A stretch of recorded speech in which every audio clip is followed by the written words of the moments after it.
Good afternoon, folks. My name is Mark Taylor. I want to welcome you to the online Chem 2 class for this summer 2022. I'm here in my office right now, and I'm going to click off this video here in just a second, bring up Canvas, which is where we're going to see all of our things. Now, as I speak right now, Canvas is active and you can start everything on there, but I'm going to point out a few things that I'm changing and tweaking as it is right now. Let me get this out of the way, and we are back here on our main Canvas page. Alright, now when you sign into your class, your section 70, you're going to see this exact same thing, and it is already good to go. So we're just going to go over the main principle of this. My name is Mark Taylor, like I said. I got my office number right here, and I have my email address. Now for the most part, you guys are going to have much better luck going right here to this inbox and emailing me directly through Canvas. I typically don't check the CF email address off campus too often. A few more checks and balances nowadays with two-factor authentication makes it a bit more challenging to really use that email address. But I do check it. If you send me something that way, I will get to it. It's just going to be a little bit quicker if you go through the actual inbox. All right, this class is fully online, and there is no required meetings. But I do strongly encourage you to take advantage of those office hours if you need to, and just flat out email. I do expect I will have a lot of little videos I put together throughout the semester to help on individual things, so do take advantage of those. Now here on office hours, it mentions here that you can schedule Zoom things. You don't have to physically be here. You can be. The reason I don't have my office listed here for my office hours, the 125 is actually the Chem Lab. And that's because this is right before my Chem 2 lab section. But if you are fully off campus and want to take advantage of these online options, all you need to do, and I'll show you real briefly how to do that. I need to switch over to the student view. I can't do this fully because this pink bar is in the way. But on your end, if you click on calendar and then do find appointment, and our class will be one of these that pop up here. See, it says my next office hours isn't until July, but you'll go here and there they are, the three subsections I got flagged in July. Like if you wanted to talk with me, that 5th right there, you just click on that, and down here underneath where it says student view, it has a little button that says reserve. I just can't make it come up on this. Actually, I wonder if I can zoom out enough to get it to show. Yes, so you just hit reserve, and that reserves your spot, which is why it kind of changed colors there. Let me get this back to a better size, and oops, I don't want that. And now if I close the appointment block thing, that's the only thing that'll show up on your schedule after that. Then come 9 o'clock on the 5th, you would click on that, and that is the link that opens up the Zoom meeting. Now, if you wait till the last moment, which is going to happen, if that's the case, still do the same find appointment, but in that little window, just click on that link. Now, if you do it that second way, this where you just click on the link without reserving the appointment, stay in the waiting room as long as you possibly can, or in that little window, because without me seeing it on Canvas, I might not have Zoom running. And if it's not running, I have to have time to get it started up. But I do get notifications, especially if I'm here on campus, that there is somebody in that room. All right.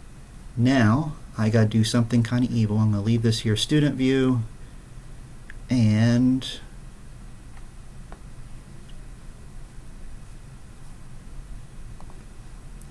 go over here and, oops, boot myself out of this meeting. Bam.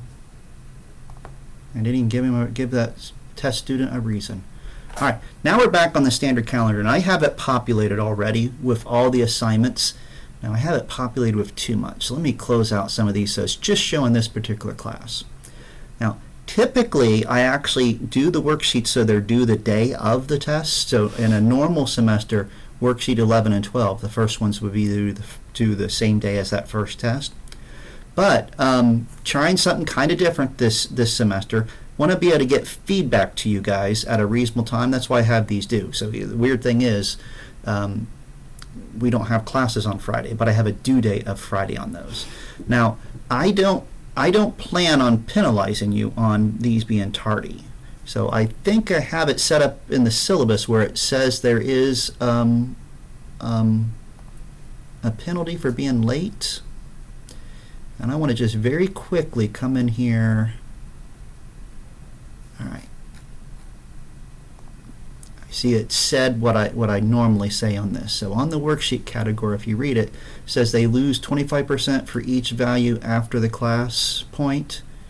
And it tells you they're graded for completeness, not correctness. Well, we're going to add a little line here. There is a grace period for each worksheet, and the late penalty will not start until the day after the test where that material was covered. So all I mean by that, I'm not going to start marking things late, like that first assignment, those first two, even though I have due dates of the 29th and the 1st, they're not going to start losing points until after the 6th. So you can wait until the last moment to turn it in. But my goal this semester, what I was trying to do differently here, and I'll figure out, I'll be adjusting this as the semester, as the years go by, I want to be able to give you feedback on the worksheets before you take that test, so you have some idea of what you need to work on. And now I'm talking about the worksheets, I'm going to talk about one of the first changes you're going to see. Like right now, if you click on the worksheets, you are getting exactly what I want for a standard worksheet. And I don't plan on changing anything, I plan on adding to this.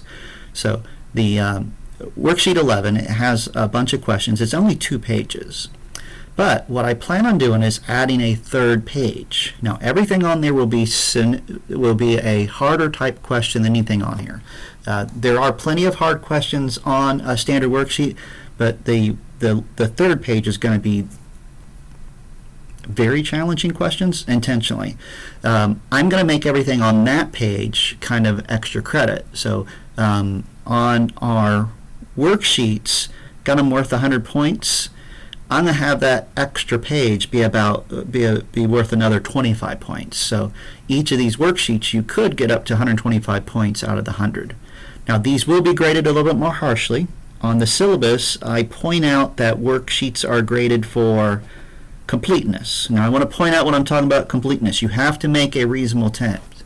If you just get on there and write your name and then scribble some stuff in those sections, you're not getting points for that.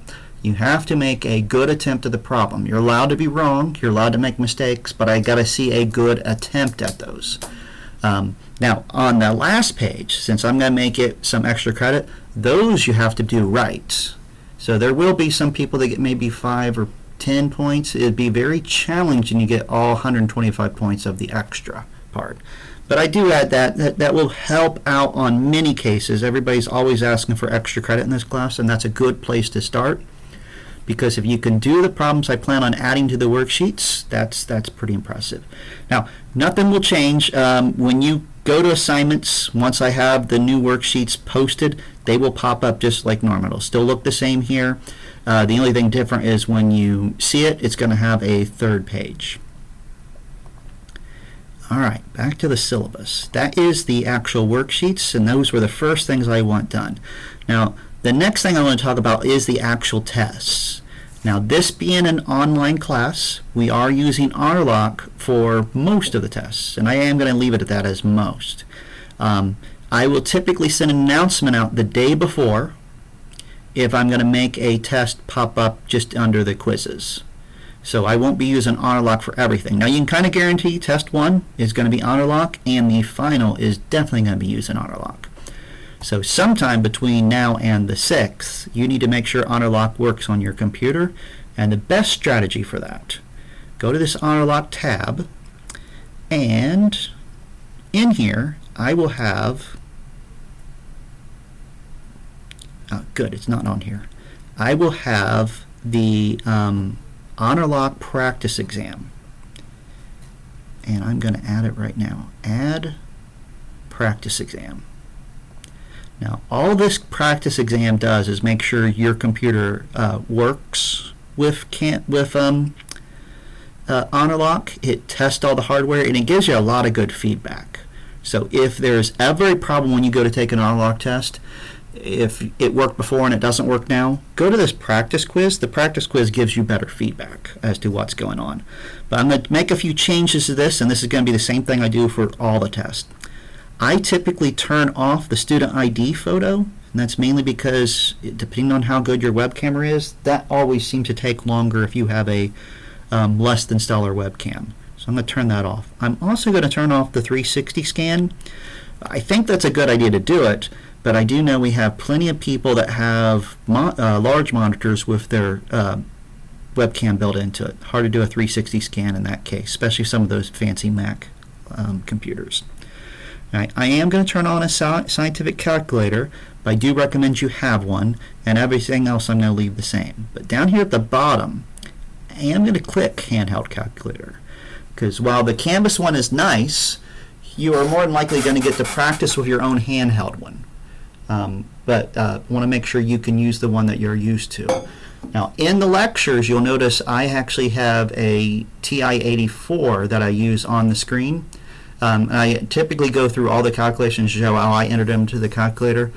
I actually just use that calculator because it's the one that's most commonly used.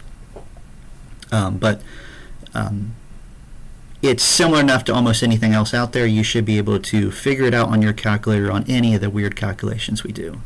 Now, I am clicking on this, Scratch Paper Aloud, and that's mainly because our problems in this class do require writing some stuff down. Very rarely will they ask to see it, but I have seen when Honor Lock goes through, even though it's an AI doing it, if it sees anything odd, it's going to flag you, and you might get a pop-up. And that's something I've seen asked in the past, is to show me what you're writing on. I don't expect to be a major problem, especially since I have it flagged, but do keep that in mind. They might pop up. And everything else is going to stay the same, and all the tests on our lock will be the same way. And I'll go here and hit enable. And now you guys can see this. Are you teaching? Not yet. Can I ask you a quick question? Possibly. Maybe. Okay. Now that that's actually on there, it will pop up for yours. There's a bunch of other things on here, and I'm going to go over these in just a second. But technically, we can get to any of these off of the syllabus. So what I mean by that is, along with the test, you have what it's saying is a study guide. And only thing that's going to happen if you ever click on the study guide is you're going to go to the practice tests. Now, it defaults to the one called Practice Test 1. But if you go to just quizzes directly, you won't see these. Those are for me. But you will see these guys down here. Now, what I have is a couple different things. Like for this first test, I have a Practice Test 1 and I have Practice Test 1 long version. And what's going on is Practice Test 1, let me click on this and show you what the question page looks like. So if I hit this and just hit questions, it's pulling questions from a question bank. And it's just one that I've added stuff to, but it's actually going to generate a random new question or test every single time you do it. It's going to shuffle the answers, blah, blah, blah, etc., etc. Very much like you'd expect a practice exam to be. But let me click on one of these because I'm going to show you why my students seem to like these guys. So if I bring this up, see how it says that YouTube playlist? That's clicking to a playlist on YouTube that has every single question I have in the test bank. But if you're taking the test, even if you want to just do something silly and just see what this does, you just put one answer in and hit submit, and it tells me I'm doing a stupid thing, and I got none right. It makes sense because I just clicked on it. But where this comes in handy now, and what students in the past have liked, all these questions, especially the ones that require a little bit more work, have videos embedded into them, and it's videos of me working out the problems. And all the ones with the simple little logo like this are some of the newer ones. Some of my older test questions might actually look like they have YouTube. Yeah, none of these are old enough. But some of them will pop up with an actual YouTube video, so you don't have to cut and paste the link. And I kind of know how to do that. I'll be tweaking this some as the semester goes and get those to work right. But you can actually watch these videos and get a better idea of how I did a problem. Now, the only thing that the long version does, let me click on one of these, is it actually has all the questions on a particular test. So if I hit preview here, it's a ridiculously long test, 55 questions right now, and I add to the test bank periodically, so it will get longer potentially. I don't know about this first test. I'm going to be a bit busy in the next couple weeks, but I typically do try to add a few problems to it. How I do that is I go through the previous semester's test results, and any questions they do especially bad on, I add duplicates. And the other thing I do is, as the semester is going on, what I will do is bring up, say, that test and hit moderate or quiz statistics, and it's going to show me the people that are doing the worst. Ironically, semester hasn't even started. Someone's already taken this, or at least looked into it, and got a 20% on it, which is pretty darn impressive. But it'll go through how to go through some of these. But you can tell someone gave a decent attempt. But what will happen is, as more and more people do this, I'll have a better feedback on which type of problems people are having difficulty with. And I can either redo my videos if I think it's something along those lines, or make more questions, or anything to help out. And that's really how this grows. It is a very versatile thing. I have YouTube telling me what videos are being watched most, and I have the data from Canvas tell me which ones are giving you the most trouble. But I always have students ask me what's the best thing to study for the test, and I gotta say it's these practice tests now. Since COVID really took hold when we converted so much to online, I really tweaked the heck out of these to make them even better. And that's why you'll see as we go through the semester they get more and more questions. So a lot in those. All right, back to the syllabus. How are we going to prepare for a class since I don't have physical lectures? Well, if I go to any one of our chapters, like chapter 11 already is going, you're going to have a very simple little page that comes to it. I have my lecture notes. I have a link to the textbook, so if you, for whatever reason, don't have the textbook handy or with you, you can go right to the actual chapter right on the digital version. Yeah, okay. I have no idea what it wants to update. All right, but it has all the things in there. It has the exercises, the problems in the back. They're all there. The thing about not having a physical copy, though, or if you do have a physical copy, this gives you just an added resource, because the physical copy, the print books, there might be some mistakes on some of the problems and exercises, and they're typically more up to date, on the online format. Don't know of many mistakes in the latest version. If you got the chemistry second edition, it's in really good shape. But you'll have that access. And the other thing I have is I have a lecture recording. Well, it's kind of a lecture recording. If I click on this one, for instance, you see it's over an hour long. I definitely didn't record that for a lecture, since my lectures aren't ever that long. But I have it in there like this. Now, something I'm doing for all of these chapters, so the hour and 20 is a weird time. What I did, and you guys will get a chance to see this, well, for chapter 11, you're going to see it hopefully before Monday, and chapter 11 and 12. I'm actually redoing that page. And all I'm doing here is I'm breaking down the category of the stuff I want to actually cover in each chapter with the learning outcomes. I broke it down into little subsections. So I ripped apart the chapter, I found the key parts that we want to cover, why we want to cover it, and I created these learning outcomes. And then what I redid is I basically took that long video and I split it up into little subparts.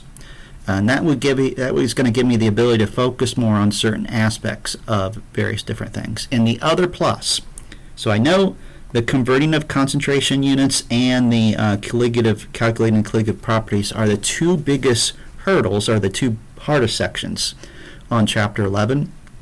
My plan is, so right now I just have this text and then the PowerPoints I'm going to use. Well, right underneath there is going to be a video of just that section, and underneath the video, especially for these two parts, are going to be some additional problems to practice. Obviously, it's not there yet. Should be there by Monday, and you'll get a chance to see what I'm talking about with there. But it's just going to be looking different for you when you click on it, and this won't be here.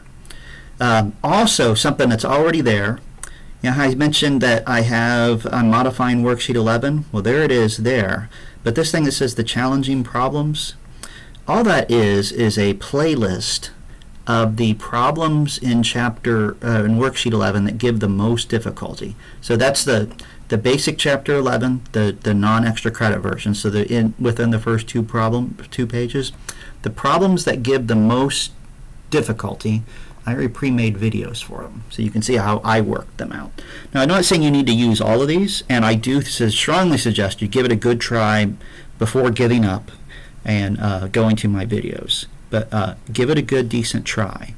And it does look like there's been a lot of people watch these 6 videos, 384 views, but this has been up there since last year. So in a year, getting 384 views, that's not that much. At least I don't think it is. All right, but this video is basically just one long continuous. Students love it.